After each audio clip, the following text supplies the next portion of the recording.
A gente vai ver o vídeo do... O Dante ele posta agora vídeo raramente, né? Então quando ele posta, a gente tem que aproveitar, mano.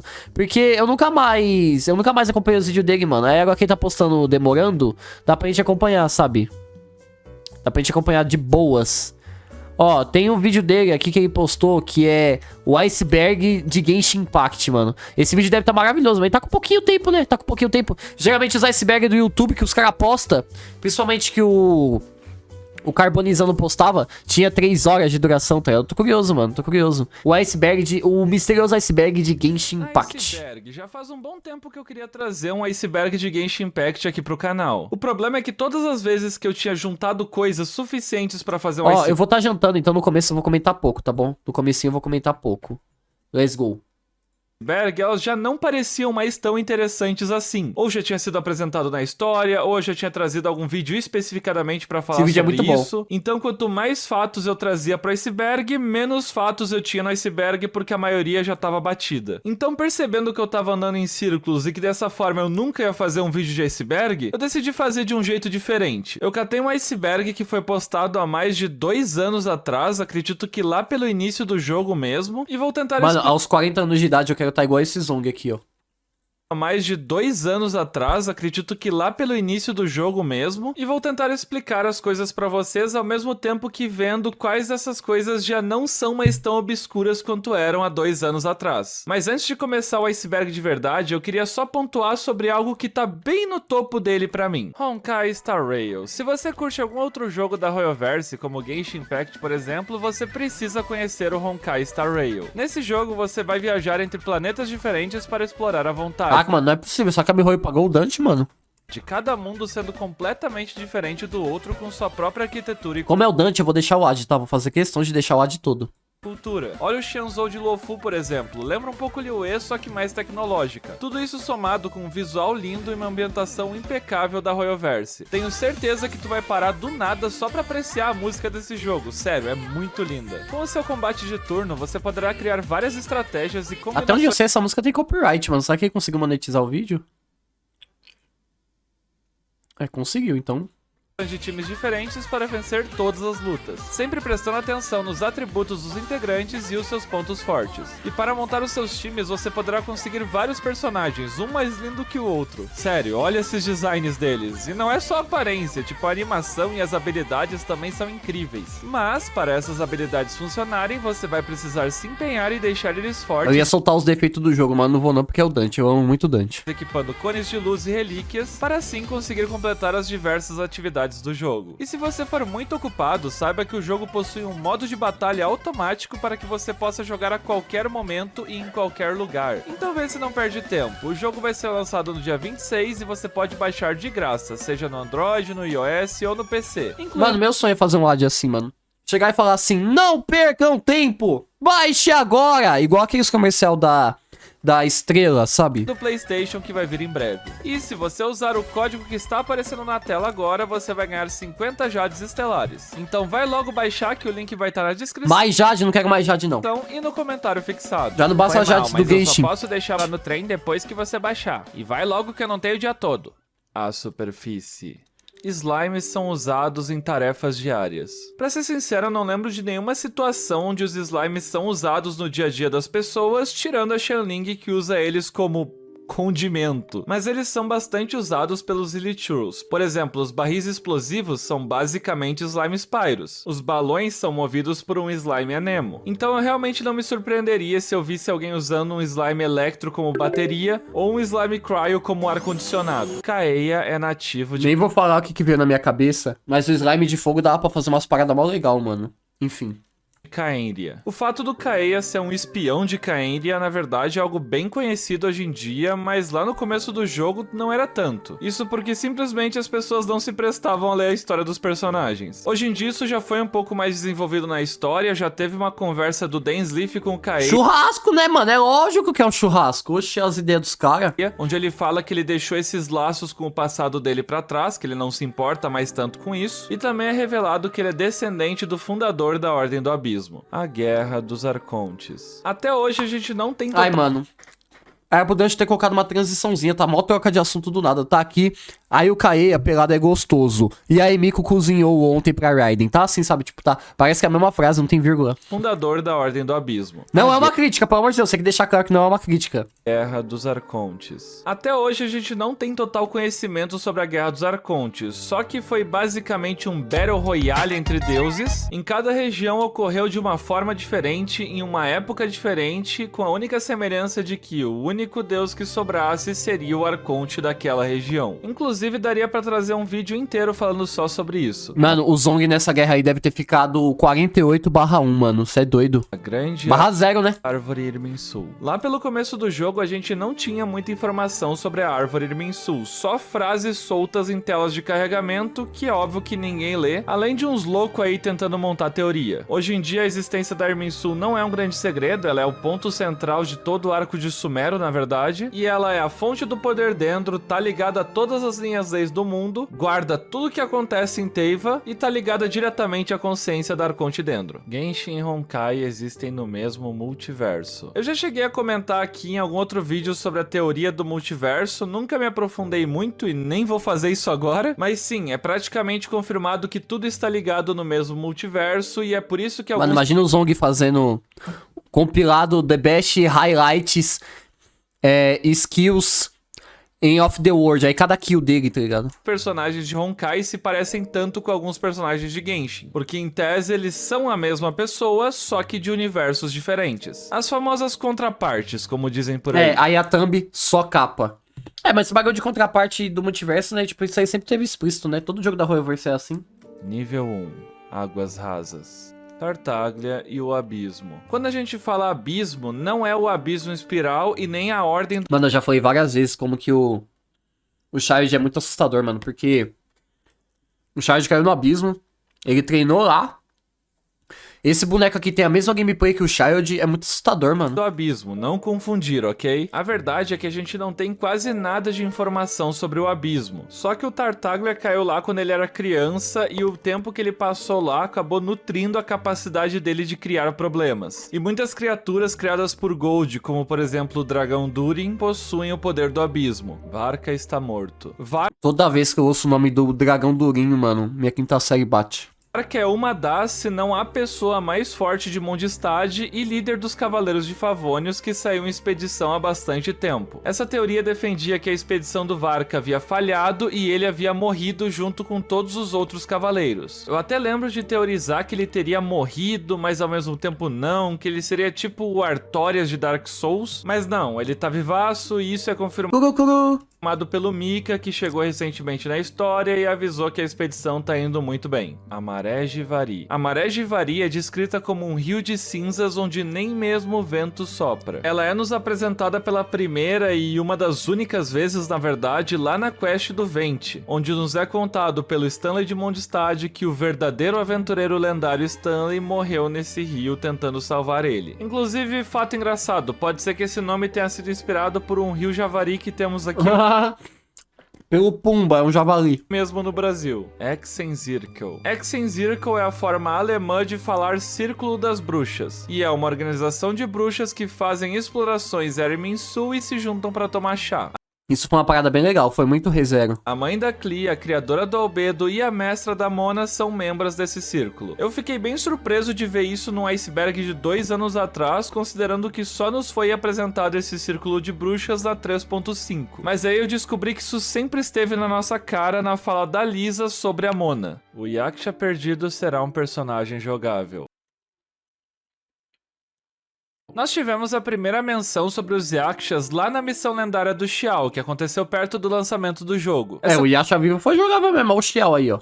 A cutscene nos revela que antigamente existia 5 Yakshas, e 3 haviam morrido e um havia desaparecido sem deixar rastros. Isso fez muita gente teorizar na época, inclusive eu, de que esse Yaksha viria futuramente como jogável, que ele iria aparecer na história. Inclusive já era deduzido também que seria o Electro, já que ele é o único que não aparece morrendo na cutscene. Hoje em dia a gente já sabe que isso foi uma doce ilusão que a gente teve e na verdade ele nunca vai vir jogável, até porque ele já está morto assim como todos os outros. Vocês podem ter certeza absoluta que no dia que eu Honkai Star Rail tiver algum boneco que foi de base e é jogável, vai ser o dia, mano, Eu vou fazer um novo feriado. Nem vou falar o porquê.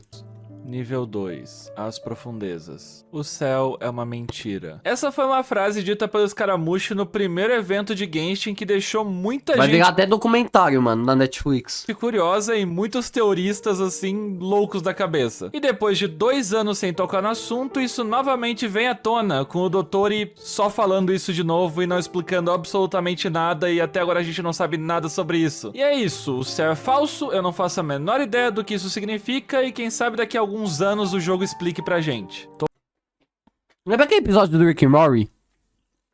Que o Rick, ele tinha criado um mundo dentro da bateria do carro dele. Aí todo mundo que trabalhava naquele mundo fazia o carro dele funcionar. Genshin vai ser a mesma coisa. Todas as Caterines são robôs. Mais uma teoria criada pela comunidade usando como base algumas frases que a Caterine falava de vez em quando. Erro e reiniciando. Hoje em dia já foi confirmado pela história que a Caterine é sim um robô e mais do que isso, é um robô de Sniznaia. Por conta disso eu sou bem confiante A Catarina é a enfermeira Joy, né, mano? em algum momento os Fatuis vão dar ordem e essas Caterines vão virar máquinas de guerra e sair explodindo as regiões por aí. Mas isso é só achismo meu. Mas pode acontecer. O que desgraças é o Goba? Mais uma surpresa que eu vejo aqui na lista, porque, sinceramente, na época eu nunca Mano, parei. eu falava isso faz tempo, não só sobre o Guba. Mas eu falava, que porra de boneca aquele da Ember? Que porra que é aquela? Que porra que é aquele negócio da cola aí? Por que os bichos são vivos, mano? Que porra é essa? Dei pra pensar muito no que o Goba era, mas você desconfiando ou não, foi jogado na nossa cara que ele na verdade é um deus, o deus do fogão, que acabou usando os poderes demais e ficando nessa forma pequenininha. Isso foi contado em detalhes lá num evento da 2.1 e eu tenho quase certeza que Esse foi evento foi mó da hora, né, mano? citado em algum outro momento do jogo também, mas eu não lembro quando. Pai, Caralho, mano, olha o braço da mina. tenho quase certeza que foi citado em algum outro Moleque do céu, olha o tamanho desse braço, mano. O bagulho vai até aqui, depois volta, curva, caralho. O braço dela ainda faz um C. Que isso? A mina é o Luffy, mano. momento do jogo também, mas eu não lembro quando. Paimon é, na verdade, a deusa do tempo. Juntamente com a teoria dela ser a deusa desconhecida, essa era uma das mais famosas da época. Eu até fiz um vídeo sobre essa teoria, onde eu colocava o meu ponto de vista com algumas informações Parece você, parece meu que eu pinto. não via nenhuma outra pessoa falando sobre. E sinceramente, hoje em dia eu já nem sei mais o quanto eu confio nessa teoria. Ela ainda tem chance de ser verdade, mas eu acho que tá um pouco longe disso, já que a Royalverse costuma nos surpreender bastante e eu não acho que a identidade da Paimon vai ser algo que todo mundo pensa que é. Gil. Gil ou Jiu era uma garotinha de cabelo azul que ficava perto de uma árvore gigante lá em Liyue. Essa garotinha pra mim foi uma das melhores sacadas da Royalverse, porque eu lembro de ter conversado com ela lá no começo do jogo e ter achado ela esquisita pra caramba, mas logo em seguida eu simplesmente apaguei ela da memória só pra descobrir algumas versões depois que ela é na verdade o Azdaha. Isso é revelado na quest lendária 2 do Zong e pra mim é simplesmente genial que ela sempre esteve lá desde o lançamento do jogo. Nível 3. Águas Insondáveis. Salvindagnir. Esse era o nome de um reino que existia em Mondstadt há milhares de anos atrás, localizado em uma certa montanha que hoje em dia é meio gelada, sabe? Existe uma história até que bem interessante sobre esse reino, envolvendo uma princesa que podia ver o futuro e o dono original do artefato herói invernal. Que legal, mano. Tá, isso aqui foi genial, genial. Eu não vou dar detalhes sobre a história, mas vou falar como ela acaba. Um prego de Celestia caindo lá do céu e destruindo tudo. O motivo para isso ter acontecido ainda não foi revelado em lugar nenhum. As 3 luas. Um dos mitos de Teyva conta que existiam 3 irmãs luas que iluminavam os céus. Porém, em certo momento aconteceu uma calamidade nos céus que acabou fazendo essas irmãs se virarem umas contra as outras. O resultado foi que todas elas acabaram morrendo e hoje em dia apenas uma lua ilumina os céus de Teyva. Que E da essa hora! lua, na verdade, é apenas o cadáver de uma das irmãs. Caralho, que legal! Hinedottir e Gold são a mesma pessoa. Eu lembro vagamente que Gold era referenciada como uma alquimista famosa de Khaenri'ah que criou monstros como, por exemplo, o Lobo das Fendas e o Dragão Durin, enquanto Hinedottir seria a mestra do Albedo, e já havia fortes evidências de que o Albedo era um homúnculo, um ser humano criado pela alquimia. Então, lá pro começo do jogo, isso realmente realmente era uma dúvida real, os teoristas não tinham certeza, apesar de ter fortes convicções de que eram a mesma pessoa, mas eventualmente isso foi nos revelado na história diretamente. Eu só não vou lembrar quando foi, mas eu lembro que foi. Os arcontes atuais são reencarnações de arcontes antigos. Eu acredito que isso aqui faça parte da teoria de que Teyva é um loop, que é uma teoria bem antiga do jogo, apesar de só recentemente a Nahida ter soltado a famosa frase de que talvez o mundo inteiro seja um grande Sansara. Com isso, faria sentido os arcontes serem reencarnações, já que teria que repetir a mesma coisa. Mas isso tudo é só especulação e atualmente a gente não tem nenhum exemplo de arconte ou de nenhum deus que tenha reencarnado no jogo. E o que sustenta mais ainda de que reencarnação de deus não é algo que acontece é porque mesmo após a morte do deus, o poder dele continua ali meio que sem controle e afetando tudo ao seu redor de alguma maneira. Detalhe interessante, os pregos celestiais são lançados em Teyvat para eliminar conhecimento proibido. A espinha do dragão, o Chasme, o deserto Hadramavek. Que legal, mano. Ai, que legal, velho. Que legal, velho. Hilichurls já foram humanos. O fato dos Hilichurls existirem em Teyva sempre foi uma incógnita O viajante tá em coma, fudeu. É igual a teoria do Ash em coma, certeza. desde o lançamento do jogo. Existiram várias teorias sobre o que eram os Hilichurls, de onde eles vieram, por que eles estão ali. Isso somado com a dúvida se a Ordem do Abismo usava os Hilichurls de alguma forma ou se os Hilichurls faziam parte da Ordem do Abismo. No fim, há não muito tempo atrás, foi revelado que os Hilichurls são sim cidadãos de Khaenri'ah que foram amaldiçoados pelos deuses. Nível 4. O Abismo. Foi mal, eu tinha que fazer essa piada. A queda dos Silis. Uma das lendas de Teyva conta que os Silis antigamente eram uma grande raça muito sábia que costumava guiar a humanidade. Porém, algumas coisas aconteceram e acabou ocorrendo a queda desse povo. Eu não sei ao certo o que foi, mas parece que teve influência da morte das três irmãs Luas. Hoje em dia, esses pequenos Silis que nós vemos são apenas resquícios sem nenhum tipo de memória do que eles uma vez foram. Inclusive, acabou de me passar pela cabeça que a própria Paimon pode ser uma sobrevivente desse povo dos Silis. Se tu parar pra pensar que os Silis guiavam a humanidade e a Paimon é a sua guia de Teyva, apesar dela não ser tão sábia assim, é uma possibilidade aí pra você refletir. Oh, isso aqui eu ia achar legal. Ia ser meio que inesperado. A Paimon ia ter uma construção melhor do que só ser a vilã final.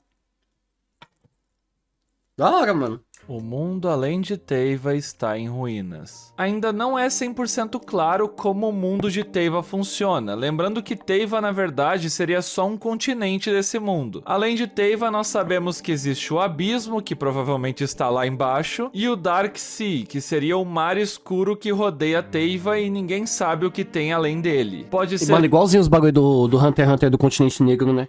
Que as terras além do Dark Sea estejam todas destruídas, mas o que eu acredito que esse ponto do iceberg está falando é que todo o resto do universo de Teyva está em ruínas e o céu falso está ali em cima exatamente para disfarçar essa destruição. Igualzinho no Galinho Tikiriro, mano. O Galinho Tikiriro já contou pra gente já, spoiler. Os deuses limitam o progresso tecnológico de Teyva. Esse ponto eu também já trouxe aqui no canal anteriormente, no meu vídeo O Verdadeiro Vilão de Genshin Impact, onde além de eu dar vários exemplos de que Celestia destruiu civilizações muito provavelmente porque elas estavam sim evoluídas demais, e ainda relaciono isso com o Honkai, que é uma força maligna de outro jogo da Royalverse, o Honkai Impact, que é atraído por uma civilização avançada. Se uma civilização avança demais, essa força vai até lá e acaba destruindo tudo. Hoje em dia, porém, eu já não... Lembrei que na Bíblia aconteceu isso em Sodoma e Gomorra, né? Só que foi um motivo diferente, né? Porque lá tava pecado demais, tava podre demais. Aí os caras foram lá e passou a régua. Só que aqui é a mesma coisa, né? Os seres humanos tá avançando demais. Não acredito mais tanto nisso, e sim que Celestia destrói civilizações por saberem demais. Eu explico melhor sobre esse meu pensamento em um outro vídeo do canal, A Verdade sobre Arconte Dendro e Sumero. Os deuses acima dos deuses. Hoje em dia já tá bem claro que existe uma hierarquia entre os deuses de Teyva. Afinal, temos deuses comuns, temos arcontes que estão acima dos deuses comuns, temos Celestia que está acima acima dos Arcontes, e eu ainda acredito que temos o Phanes, que está acima de Celestia. Tudo isso também vai muito de acordo com o gnosticismo, que é um tipo de religião que Genshin se inspira bastante na hora de fazer essa parte de deuses. A história de Teyva foi influenciada por pessoas de outros mundos. Ok, eu admito que eu fiquei completamente perdido lendo isso, porque eu não faço ideia de como a pessoa sabia disso no lançamento do jogo. No início, os únicos seres que a gente sabia que vieram de outros mundos eram os viajantes, mas já nos foi revelado que os deuses e Celestia vieram de outros mundos, que eles são praticamente aliens. Também descobrimos no arco de Sumero que existe o conhecimento proibido, o conhecimento que veio de outros mundos, e se alguma pessoa ou até mesmo um deus vê esse conhecimento, acaba dando muito problema. E por último, também descobrimos que os viajantes não são os únicos que vieram de A pessoa do outro mundo, da Way. outros mundos, e sim tiveram outros antes da gente. Então sim, esse ponto do iceberg tá mais do que comprovado. E bem, esse foi o iceberg de Genshin Impact. Eu sei Cara, que que vídeo gostosinho de assistir. O Dante foi direto ao ponto, não teve nenhum tipo de enrolação. Nenhum tipo. não cobri tudo que tinha no iceberg original, até porque são mais de 70 itens que tem lá, mas acredito que com esses que eu trouxe já deu pra dar um gostinho pra vocês de como seria um iceberg de Genshin. E se vocês gostarem, eu posso estar trazendo um outro vídeo contando os outros temas que eu não falei nesse aqui, ou até abrangendo outros icebergs de Genshin, porque esse aqui não é o único que tem na internet. Então vê se deixa o like, se inscreve e comenta aqui embaixo o que você achou. E muito obrigado a todos os membros que se mantêm firmes no canal, mesmo estando demorando tanto pra postar. Eu vou ficando por aqui e a gente se vê num próximo vídeo. Até mais! Ô, Pog demais, que vídeo bom, mano. Querendo mano, esse bagulho assim de lore, eu já aceitei na minha cabeça que a gente só vai saber as coisas da lore do Genshin quando a gente estiver em Cainhia, mano. Tipo, eu já não me importo e nem me preocupo mais com a lore do Genshin, não me importo mais. Porque eu já sei, mano, que tipo, sempre vai ser o aconteceu uma coisinha aí, mano, mas depois, meia-noite eu te conto. De novo, história, lore, personagem, me dá muita vontade de jogar, mas o problema é jogar. É, mano, todo jogo tem algum problema, né, mano? É uma coisa que, tipo, quanto mais tempo passa, mais eu vou aceitando no Genshin pra não ficar questionando. Vamos descobrir no Genshin 2. É sempre assim, né, mano? A Royoverse, eles não revelam as coisas. Eles só ficam guardando pra manter o mistério, pra manter a gente engajado e assim vai. Acredito que a gente vai começar a saber em Natan, porque no 3 já conta que Arconte vai espoiar pra gente. Se a deusa da sabedoria, que é conectada com a Emirsu, que sabe todas as coisas, não contou pra gente. Então, tipo, ó, daqui uns 4 anos eu volto a me preocupar com a história do Genshin. Por enquanto eu só vou ver nos vídeos do Dante e do Genshin Zera, porque eu gosto muito. Porque aí eu me mantenho atualizado e eu ainda tô jogando, né? Então também acabo me mantendo atualizado. Mas eu já nem vou...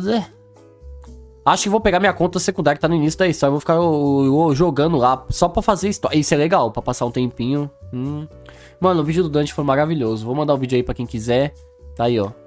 Odeio abismo, eu amo abismo, mano. Só idiotas passam raiva no abismo. Só quem não sabe jogar. Pô, curti pra caramba, foi divertido, mano. Foi divertido, mano. O conteúdo do Dante, como sempre. Mesmo aí demorando muito pra postar, mano, ainda tá muito bom, velho. E o conteúdo dele do canal de live dele, né? Do Dante é melhor do que o do principal, então, né? Melhor não, né? É bom igual, vamos dizer assim,